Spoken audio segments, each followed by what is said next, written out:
Listo. Muy buenos días. Mi nombre es Angie Tatiana Cubillos Borges, de la carrera de Educación Infantil. Ahorita les voy a presentar una psicóloga que nos va a hablar sobre la violencia intrafamiliar. Adelante. Buenos días, mi nombre es Lorena Novoa, soy psicóloga de familia, ingresada de la Universidad INCA. Entonces, el día de hoy les voy a hablar sobre la violencia intrafamiliar. Vamos a empezar explicando qué es la violencia intrafamiliar. La violencia intrafamiliar se denomina todo tipo de violencia que ocurre dentro de un núcleo familiar. La violencia intrafamiliar se registra cuando se produce alguna situación de abuso o de maltrato entre personas pues del núcleo familiar, como padres, hijos, esposos, eh, todo lo que conforma un núcleo familiar. Eh, Bueno, Lorena, yo quería preguntarte cuáles son los tipos de violencia que hay. ok, los tipos de violencia existen. El primero pues como el más común y el que más se evidencia y el que pues es como más fácil de detectar es la violencia física, que es cuando el agresor utiliza el miedo para paralizar a la víctima, generando daños corporales como golpes, puños, empujones, heridas cortapulsantes como con cuchillos, así que lastimen el cuerpo de la persona. La segunda es la emocional, que es como esa es como, como un poco más difícil de detectar, pues porque no tienen síntomas hacia la vista de la persona. Sí. La violencia familiar es cuando la persona lastima sus emociones y su integridad de la persona. Es como cuando el agresor le dice, ay, usted es una bruta, usted no sirve para nada, usted no hace nada bien. Entonces, esto es una violencia emocional porque va generando daños en su interior. Entonces, ahí vamos a generar estrés, ansiedad, depresión, baja autoestima. La siguiente es la violencia sexual. Es cuando la pareja obliga a su pareja a tener relaciones. Del hecho de que uno sea el esposo, no significa que uno siempre cuando él quiera tener sus relaciones, pues uno tiene que estar ahí, ¿no? Hay veces que uno está indispuesto, no quiere, entonces cuando usan esa fuerza, eso se denomina violencia sexual. Está la violencia económica, que es cuando la pareja o la persona le maneja su dinero. Entonces, digamos que va al trabajo y tiene que darle todo su dinero, o no la deja trabajar, o va a la Claro, tienda y le sí. pide las vueltas, le pide cuentas, le dicen que tiene que gastar el dinero. Eso se llama violencia económica. Muchas gracias, Lorena. Y yo quisiera saber a dónde puedo acudir.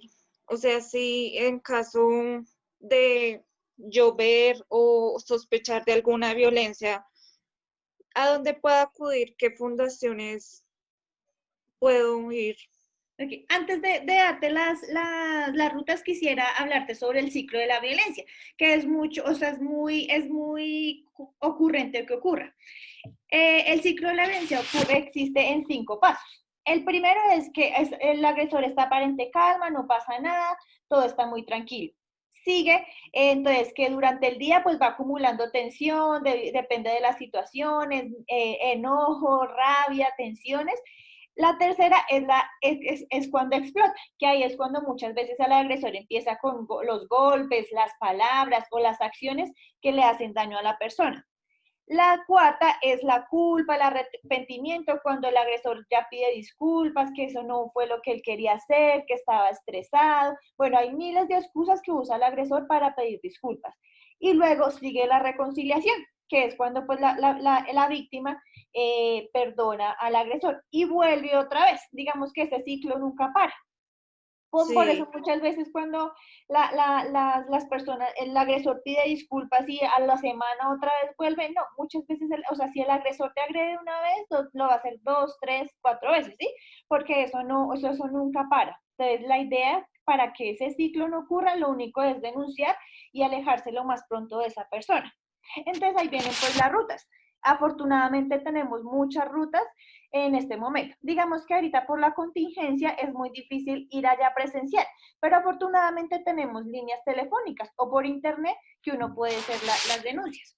La primera es el 155, que es la línea de la comisaría de familia, el 123, que es la línea de la policía, el ICBF porque pues también en la violencia intrafamiliar ocurre la violencia infantil, que Sí, pues por este tiempo se ha visto muy con más auge, ya que están encerrados, está el estrés de que no pueden salir, de que no pueden trabajar, entonces los niños han sido los más perjudicados con sí, eso. los Entonces, más afectados. ajá, exacto. Entonces, y más en estos tiempos, tú has visto que la violencia se ha incrementado por eso, porque hay mucho más tensión, porque las parejas están estresadas, porque todo el tiempo están juntos, porque no utilizan la comunicación asertiva, porque eso es muy importante. Digamos que cuando, o sea, uno entiende que hay peleas entre la familia, pero lo importante es utilizar la comunicación asertiva y escuchar y entender lo que está pasando cada persona. Entonces, bueno, entonces está la línea 141, que es la del ICBF, cuando noten algún niño que está sufriendo de violencia. Está la de la Fiscalía, que es 122. La línea púrpura, que esta es, o sea, esta línea tiene un equipo eh, interdisciplinar. Están psicólogos, abogados, enfermeras, que están especializados en este caso de violencia contra la mujer. Entonces, ahí le dan toda una asesoría. Incluso cuando las mujeres sufren de violencia intrafamiliar y no tienen redes de apoyo. Redes de apoyo es que como familiares, amigos, entonces se pueden pueden llamar a la línea púrpura 155, perdón, y relatan su caso y allá las orientan. Allá la Casa de la Mujer tiene unas casas de refugio, que es donde las mujeres víctimas de violencia se pueden dirigir allá y allá pueden quedarse ya para alejarse pues del agresor.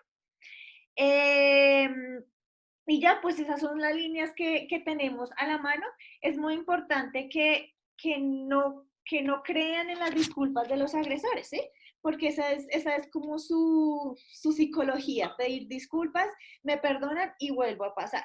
Entonces, es muy importante que, así como dicen, no se queden callados, denuncien y sí, vuelve a pasar. O sea, por más que yo te pida perdón, vuelve a pasar porque eso ya es una patología del agresor. Entonces, porque pues hoy pueden ser golpes, mañana puede ser que te quiten la vida.